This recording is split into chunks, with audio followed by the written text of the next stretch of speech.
Well, at first blush, this grouping of little stories in our gospel text, of little examples that have been put together, may not seem to have a common thread. But in fact, they do. And so I want to talk about why they may not seem to go together and why they really do. The first part is easier. Why they may not seem to go together. And you may already think, well, yeah, I see how they all fit together. They kind of go together. You may be one of those people like my granny. She's gone now, but in her day she was pretty quick with the jumble. That was the puzzle that she loved to work. Anyone ever work the jumble in the newspaper? A few of you. How many of you don't know what the jumble is? It's a set of letters that have been rearranged. It's a word, and the letters have been turned around. And there's usually, 4 or 5 of them. And some of the letters are circled. And once you get the jumbled letters in the right order, then you pick those circled letters, and that helps you form the answer to a clue at the bottom. Usually there's a question and a picture, and it's something funny. And the clue that's the circled letters is the punchline. My granny could work those like that. She really had a knack for the jumble. As much as I wordsmith for a living, I could not make myself do the jumble very often. One Sunday I sat down and the thing went bang, bang, bang, bang, bang. And I thought, I don't believe in this, but am I channeling my dead grandmother? Am I working through the jumble with her assistance from the grave? Because I never seem to do the jumble. Now, I can do the Sudoku pretty well, and I can work the crossword, even the Times crossword pretty well. But I can't always see the jumble. I think that's the way it is sometimes with us.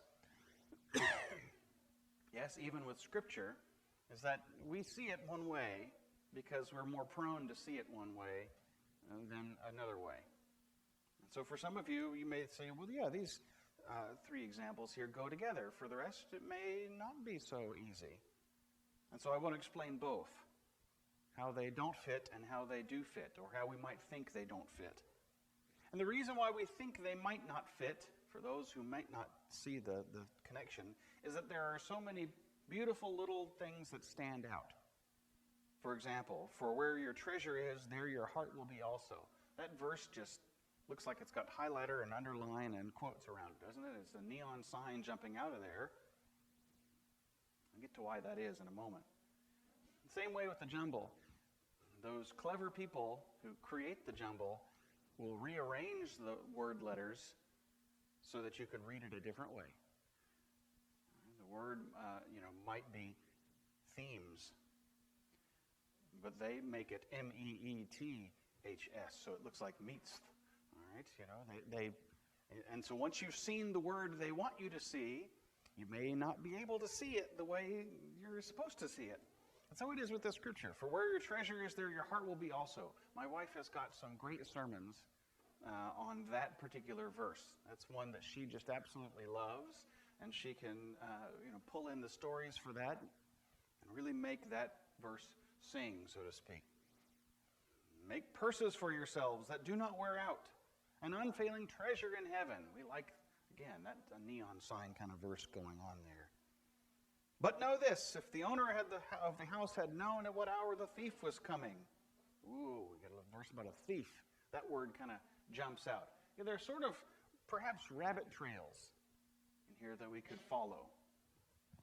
It might be tempting to just spend time on that one verse, for where your treasure is, there your heart will be also. And that would be fine. I don't think it would be taking that out of context to just craft a message around that verse.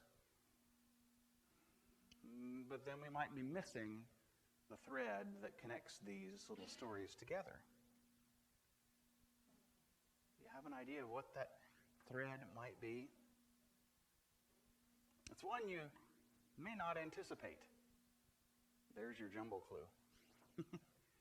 And the thread is anticipation. Anticipation. Can you see now why it might not be the obvious thing that jumps out? How many of you read these 3, read the gospel lesson and thought, oh, it's all about anticipation? Anyone? The jumble worker did. Yes, see? If you the jumble? You got it. My theory was right. How many of you didn't see a connection between all three of these little stories? Maybe wondered where it was. Yeah. But it's anticipation. Let's take a closer look. Don't be afraid, little flock, for it is your Father's good pleasure to give you the kingdom. That sounds like we're getting set up for some kingdom talk. Sell your possessions and give alms. Make purses for yourselves that do not wear out. Now, this sounds like what we talked about last week, doesn't it? People who sold their goods and their possessions and gave to those as they had need. Well, this is the Gospel of Luke, and that story of the early church does come out of the book of Acts, which is the second book written by Luke. And they're sort of stories that flow together, so it would make sense that this would be more about possessions and stuff. So we get one little thing about possessions. And then we come down to the second one. Be dressed for action and have your lamps lit. Now that sounds a little bit more like anticipation. Be like those who are waiting for their master to return from the wedding banquet, so that they may open the door for him as soon as he comes and knocks. Again, more anticipation. Blessed are those slaves whom the master finds alert when he comes. Truly I tell you, he will fasten his belt and have them sit down to eat, and he will come and serve them. No, wait, it's not about anticipation, it's about service. That's the little part of the jumble word that we get stuck on right there. He'll fasten his belt and come and serve them. Why do we get stuck on that image? Well, it's the upper room. It's Jesus who got up from the table and took off his outer garment and tied a towel around his waist. He washed his disciples' feet. He served them at the Last Supper. Yeah, as Christians who have heard the story before, we know how this gospel ends. We know the good news that the gospel passed Good Friday onto Easter Sunday. Yeah, this is Jesus serving his disciples. Again, that's true, but it's within the context of anticipation. And Jesus brings it back to that. If he comes during the middle of the night or near dawn and finds them so, blessed are those slaves. But we might be tempted to think that first section is about possessions, and the second section is about service. That's the third section. But know this, if the owner of the house had come at what hour the thief was coming, he would not have let his house be broken into. No one wants to get their house broken into. You must also be ready. You also must be ready, for the Son of Man is coming at an unexpected hour. Brings it back to anticipation. But we might think that's a second coming passage. So what's this business about the thief? The common thread, if we read the common thread of these three stories as anticipation, it changes the color. It's as if you put on sunglasses that have a different color, different tint to them. How many of you wear sunglasses like that are either yellow or orange or red or brown? No, I can't stand sunglasses that change the color. Some people, doesn't bother them, but for me, I put those on and I don't like that at all. But if that's what works for you, wear them. For me, just a basic pair of make the world a little darker, please, sunglasses work just fine. But sometimes we can see things through a different color when we think about a different idea as we read the scriptures or reread the scriptures or come back to them again. And here, I think it's anticipation. It's being ready. It's being prepared. The good old Scouts saying there, be prepared. Was that Cubs and Boy Scouts? Yeah. Being prepared. It's been a long time since those days. How are we prepared? How are we anticipating? How are we ready for what is to come? Well, what is to come in each of these three texts? Let's look at those things that are set in the future to thread us through anticipation. Well, in the first section, again, we might think that's about making purses for yourselves, where no thief comes near, and you see the thief as kind of a common thread idea there. Maybe that jumps out. But if we rearrange the jumble a little bit, what's the future orientation of this first thing? Heaven. Do you see it? The kingdom is coming. It's your Father's good pleasure to give you the kingdom. We could even back up first and say it's about fear. Don't be afraid, little flock, because what's fear all about? Dread, the unknown. With hopeful expectation, you know that Granny and Grandpa are coming, so you get the house ready, and the kids are bouncing around. And when our friends came last week from Missouri, and I said, "Okay, boys, they're here," I saw two little boys jump off the couch and do this. I mean, literally, they could not stand still. They were so excited that our friends were coming. They ran to the door and were bouncing against the door. There's a hopeful expectation, but fear is an expectation as well. Fear is an expectation that something horrible is going to happen. So Jesus is saying, don't be afraid, for it's your Father's good pleasure to give you the kingdom. God wants to give you the kingdom. And so with that courage to which Jesus calls us, which is hopeful, stepping into the future, courage, we are to sell our possessions, give alms. And in this way, we make purses for ourselves that don't wear out and create an unfailing treasure where? In heaven. Now, that's a place that none of us want to arrive at too soon.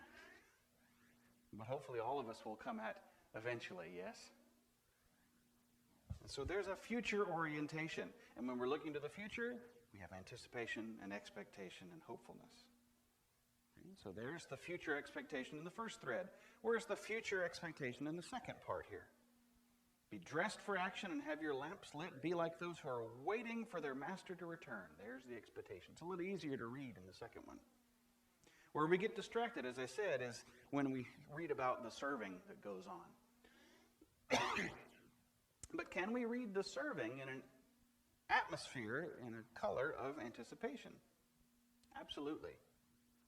Blessed are those slaves whom the master finds alert when he comes. What's going to happen with the second coming? I've told you the story before of the seminary professor who, during chapel, would look out the upper windows and would joke with us and say, well, it's a cloudy day. Jesus might come back because it says he's going to be coming again in the clouds. So if it's absolutely not a cloud in the sky, unless God makes the clouds appear, Jesus is probably not coming back. But we could turn it right back around on him and say, well, look, he's coming at an unexpected hour. And if you are expecting him because it's cloudy, then he's not going to show.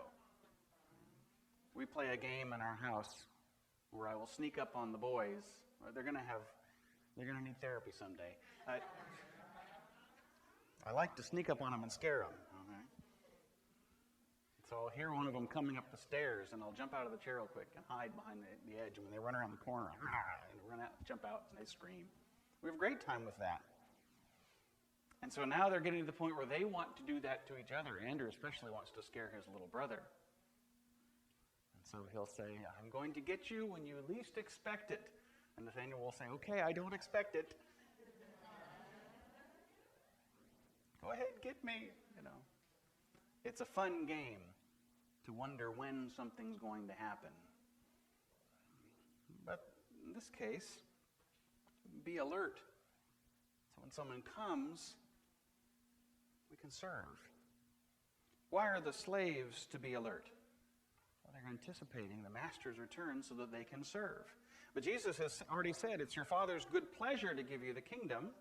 So here again we hear about the one who's returning with joy, fastening his belt and having them sitting down to eat and serving them. It's almost the same story, just told in a different way. Again, it's told within an atmosphere of expectation. If he comes during the middle of the night, during your dawn, and finds them slow, blessed are those slaves. Don't be afraid, little flock. It's your Father's good pleasure to give you the kingdom. If you're ready, when he comes back, he's going to take off his belt. He's going to serve you. Third example. But know this. If the owner of the house had come or had known at what hour the thief was coming, he would not have let his house be broken into. Now that one's a bit more fearful. That harkens back to the first section, though, on treasure. We got a little mention of a thief in the first section. Now we get the thief again. Where are we to put our treasure? In the bank of heaven, right? But what about our earthly treasure? Last week I said, the Lord doesn't mind that we possess things. Really, God only minds that we steal things from each other. That's where the commandment is. And if we weren't allowed to possess things, then the stealing commandment wouldn't have much relevance, would it? No stuff to steal. Well, this stuff isn't mine, so if you take it, it's not stealing, right? But if the stuff is mine and you take it, then that's theft. And hey, there's a commandment against that. So we have an idea of possession, and that is one of our primal fears. My wife's house was broken into when she was young, and they did it through the garage. Driving through the neighborhood with garage door openers, holding them out the window and clicking them to see which ones would open. And they've had one that opened her garage, and the door from the house into the garage was not locked. And so they were able to go in through that door, and they took a VCR and some other things. And the insurance covered it.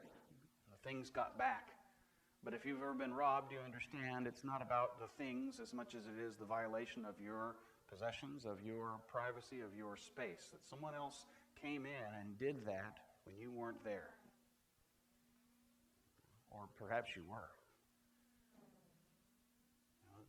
We have ideas about stuff, and so we anticipate. And unfortunately, the agencies that provide security play on those anticipatory fears, don't they? Have you ever gotten a phone call that says, attention, crime in your neighborhood, 184614 Ave Court East, has gone up? Have you ever got one of those where the robot's telling you that, your home break-ins have gone up? You better buy this security system. So we do. We resonate with this, and that's why this becomes a jumble word for us, and we see something different because it taps into that fear. And it's hard to overcome that fear and turn it into courage and hope when we're stuck on the fear. So we can get right with this and say, yep, that's right. If he had known when the thief was coming, he wouldn't have let his house be broken into. If they would have known when the enemy army was coming over the hill, they would have moved their defenses to that side or whatever. It's easy to look back in hindsight and say, coulda, woulda, shoulda. The problem is when we look back in hindsight and say, I should have done that or I could have done this differently, and we are hard on ourselves, we beat ourselves up over that, and we think, well, I'm never going to let that happen again, so I'm going to turn my house into a fortress. Well, but know this. This isn't about the fear of being broken into. This is about overcoming that fear and being courageous and looking forward to the return of God. It's about anticipating his return with joyful expectation. You also must be ready, for the Son of Man is coming at an unexpected hour. Well, you've heard the phrase, coming like a thief in the night. Now, does it say in the night in there? It just doesn't say. It just says what hour. This gospel doesn't use that phrase. But we're all familiar with that idea. Here, you must be ready. This one doesn't give us the same comfort as the other two, however. At least not me. It seems to be a bit more cut and dry. You might have known, then you would have prepared. So get ready, because Jesus is coming. Be afraid. Be very afraid.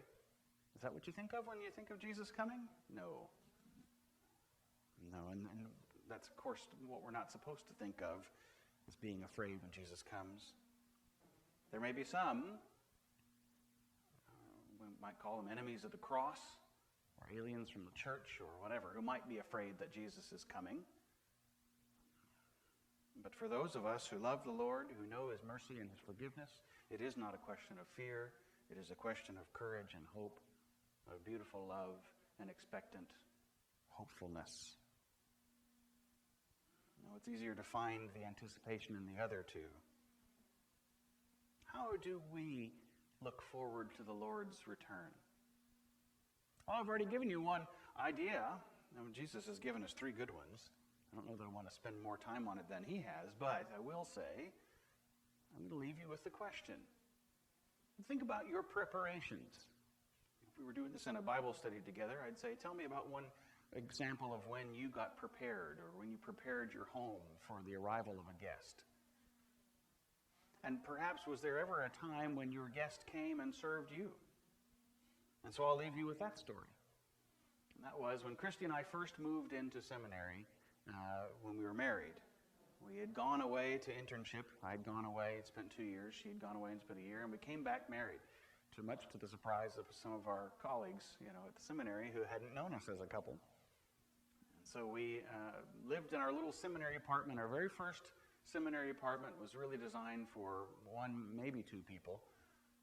I mean, what if you have all these wedding gifts, all of these kitchen appliances, for wedding gifts, and your kitchen has 1 drawer?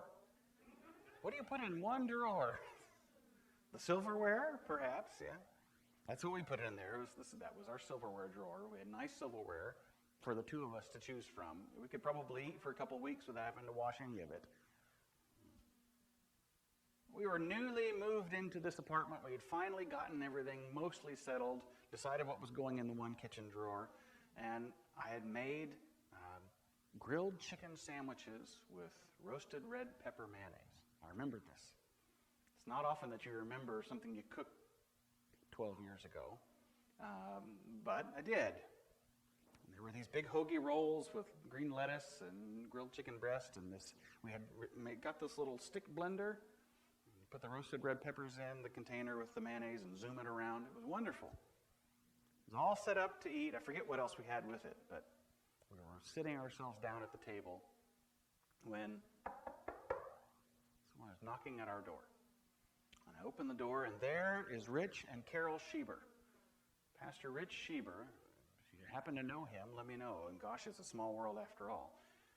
Right now they live down in Oregon. He's retired. But it had been Christy's pastor for a few years when she lived in California. And so we let them in, and they came in and saw that we were having dinner and said, "No, you all sit down," and forced us to sit down. They went into our small kitchen, and they said, "Where is everything?" We said, "Look in the drawer." And they served us. It was a beautiful example, come to life, of what Jesus talks about in here. We didn't expect it. We weren't prepared for it. We felt really unprepared for guests of any kind. We had barely settled in ourselves. And here already we had guests, and not only that, but friends. And so they made dinner work. We had enough, more than enough for the 2 of us. So the 4 of us sat and ate together, and they served us. Be ready for Jesus' return. Prepare yourselves. Prepare your hearts. And do it in a way filled with hope and joy and expectation for his wonderful return.